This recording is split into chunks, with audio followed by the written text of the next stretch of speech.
Magandang araw mga kaibigan. Pag-usapan natin ngayon yung nangyaring fellowship o meeting ng mga kongresista at ang Pangulong Marcos Jr. sa Malacanang kagabi. May breaking news tungkol niyan ang GMA News, paparinig ko. Then ang tanong, ano ba ang napagkasunduan? Ano bang pinag-usapan? Sino-sino ang mga nandun? Yun ang mga dapat nating malaman. So ito yung news kagabi to. Sa compound ng Malacanang ang ilang sasakyan ng mga kongresista at sitwasyon doon tinututukan live ni Ivan Mayrina. Ivan. Yes, Emil, dumating ang maraming kongresista dito sa Palasyo ng Malacanang ngayong gabi. Daong alas 6 nga kanina nang may makita tayong mga bus, 4 na bus ito na may markang House of Representatives.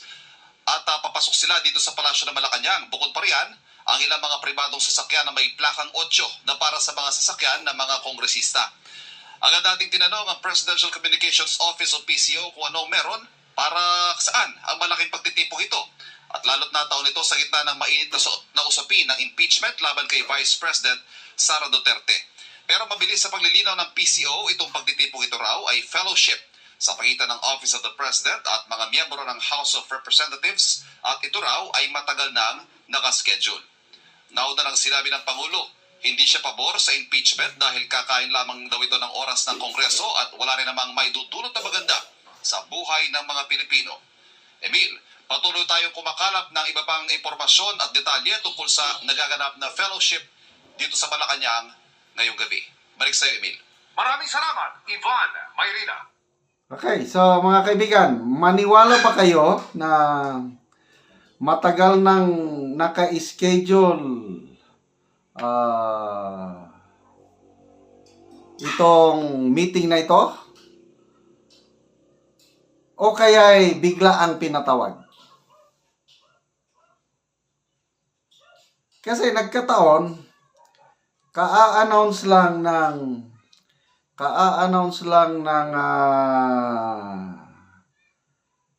Iglesia ni Cristo na magrarally sila laban sa impeachment. Okay. Matagal na daw naka-schedule. Anyway, bahala na tayo. Kung ako ang inyong tatanungin, bigla ang meeting ito. Reaction ito sa yung nangyayaring impeachment drama. Kaya nag-meeting. So ang tanong, ano ang marami-rami yun, 4 na bus. Ilang congressman ang masakay sa isang bus? Sabihin mo na lang pinaka-average 30.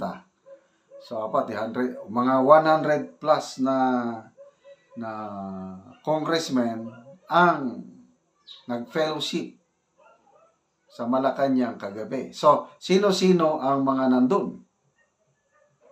Anong napag-usapan? Okay, ito. May balita ang Net25 tungkol sa meeting kagabi. Binanggit kung sino-sinong mga nandun. Pakinggan natin. Pagpulong po kay Pangulong Bongbong Marcos sa mga miyembro ng House of Representatives sa Malacanang. Ayon sa Presidential Communications Office, layo ng pagpupulong ng isang fellowship sa pagitan ng Office of the President at miyembro ng Kamara. Matagal na anyang itinakda ang pulong na ito. Ang ilan sa dumalo ay sina House of Representatives Speaker Ferdinand Martin Romualdez at Majority Floor Leader Manix Dalipe. Dumating ho ang pagpupulong sa kaparehong araw ng paghahain ng ikalawang impeachment complaint laban kay VP Inday Sara. Ang mga karagdagan ng detalye ng pagtitipon ay hindi pa po inaanunsyo sa publiko. So, yun. Kumpirmado na mayroong fellowship meeting. Matagal na daw naka-schedule. At nandun si House Speaker Martin Romualdez. Nandun ang Deputy Speaker Congressman Dalipe at iba pa. Kaya hanggang ngayon, tapos na yung meeting, anong pinag-usapan? Anong napagkasunduan Bakit binibitin nila ang taong bayan? Dali, may kalalabas lang na post dito sa Facebook kanina. O yun na nga, si Attorney Trixie Angeles. Kumusta naman ang fellowship kagabi? May giveaways ba? Meron ding merong post, nabasa ko lang kanina na sinabi ni Congressman Joel Chua, hindi daw napag-usapan tungkol sa impeachment. Maniwala ba kayo na hindi nila pinag-usapan yung impeachment kagabi? Ako. Bakit? Sekreto pa nila. Okay. Tingnan ko ba, may isa pa kong post na post ng GMA tungkol sa Manifesto of Support. Ito, GMA News.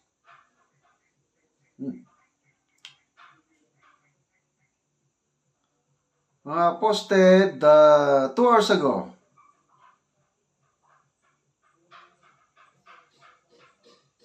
Okay, anyway. Yung Manifesto of Support,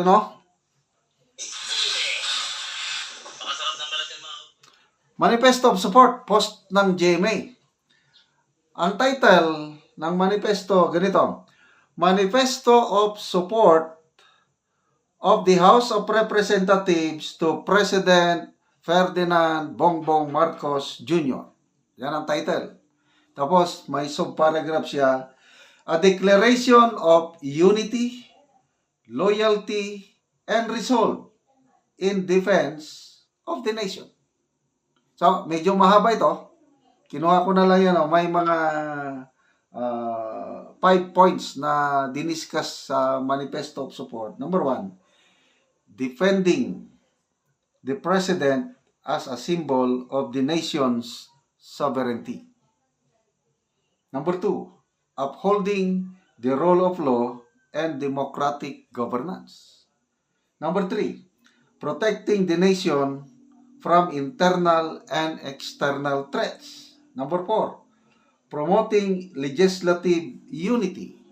And then number 5, ensuring the mandate of the President is fulfilled. So itong 5 points na ito, napakaganda. Basahin, pakinggan, na talagang sumusuporta ang mga kongresista sa Pangulong Marcos Jr. Tapos, yan na. Sa second page nakalagay, signed this blank day of December 2024 at the House of Representatives, Quezon City.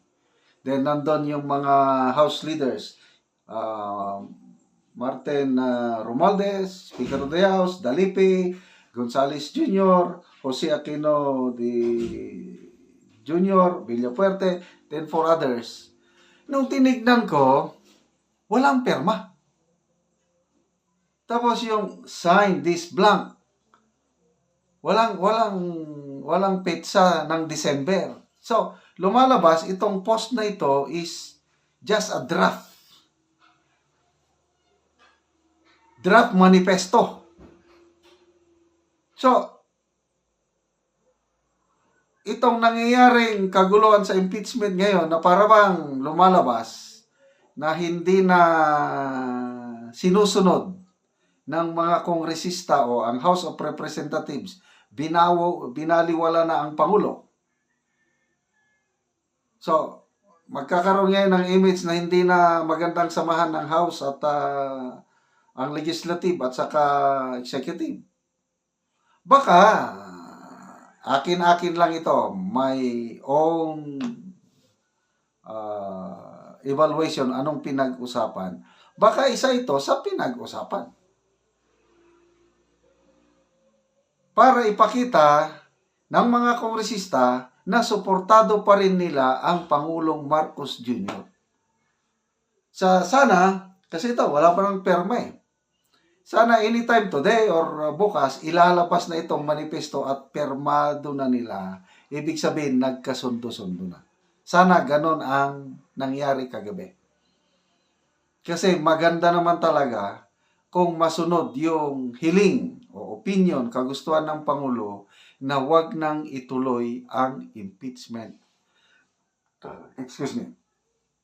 Nandyan naman yung complaint. Hindi na nila pwedeng ibalik. In-endorse na ng mga makakaliwa. Okay lang din yun dahil makakaliwa sila. But then kung ang House leadership mag-decide na okay, wag na natin itong paakyatin sa Senado. Dito pa lang sa House, mauubos na yung panahon, yung susundin na nila yung usual process. Sabi ng karamihan, wala na daw, gahol na daw sa panahon. Wrong timing daw ang pag-file. Kung gahol lang sa panahon, wag mo nang, hindi na maaksyonan. Ibig sabihin, impeachment is dead at the House of Representatives. Hindi na aakyat sa Senado. Ibig sabihin, nasunod pa rin yung kagustuhan ng Pangulo. Sana ganon na ang napag-usapan nila kagabi para tapos na ang kaguluhan ito. Ano sa tingin nyo? I-comment nyo kung ano ang napag-usapan, napagkasunduan kagabi.